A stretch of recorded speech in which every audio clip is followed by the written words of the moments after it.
and welcome to another top tip from businessgreen.com. I'm Jessica Shankelman, and today I'll be talking to James Reddish from the consultancy Capita Symonds about how to prepare your business for the risk of flooding. Well, it is a significant problem. There's roughly 3 million people at risk of living in flood risk areas across the UK. With the effects of climate change, this is expected to get worse. Historically, we've really only looked at coastal and river flooding.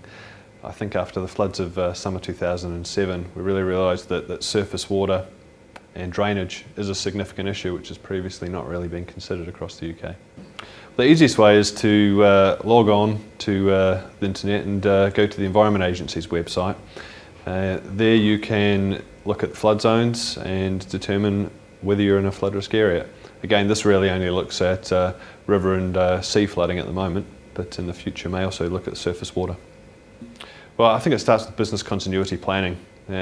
All businesses will consider business continuity, and it's important that it also considers flood risk.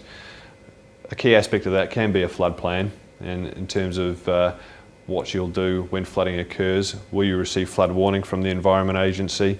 Where will you evacuate staff to if you need to?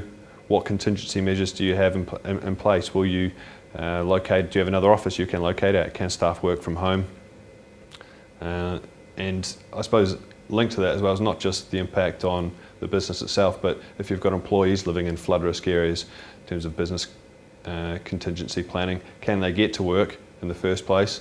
Are they going to be out of work for a while if their property is flooded? So that it goes beyond just the business premise itself flooding. You can, depending on how deep the flooding actually is, sort of up to about 300 mil deep, yes, you can put flood resistance measures in that will stop a property flooding.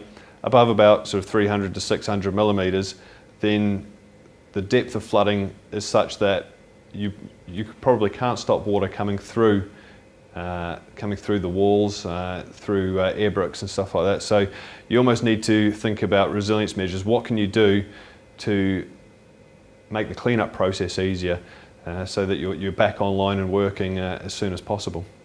Well, the cost to flood-proof a new build building is virtually zero. It's just a question of thinking about the materials that you use, the layout of the building and how you set it up.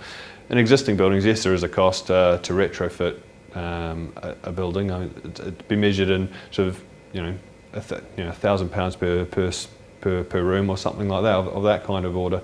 So it's not significant cost when you think about the implications on your business and the amount it might cost to be out of business for a number of days or weeks or even years.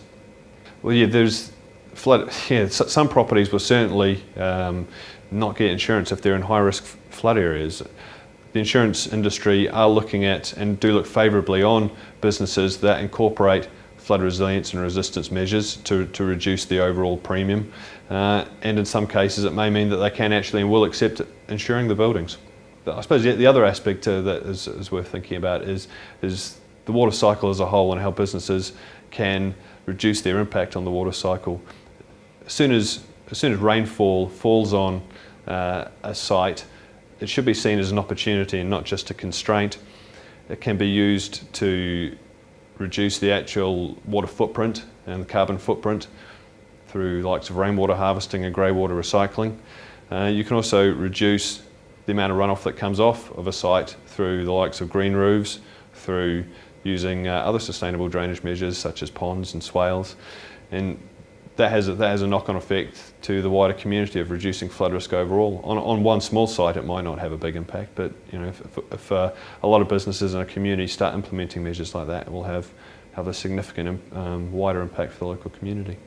So there we have it. According to James, you need to contact the Environment Agency, develop a flood plan and think about how businesses can benefit the water cycle as a whole.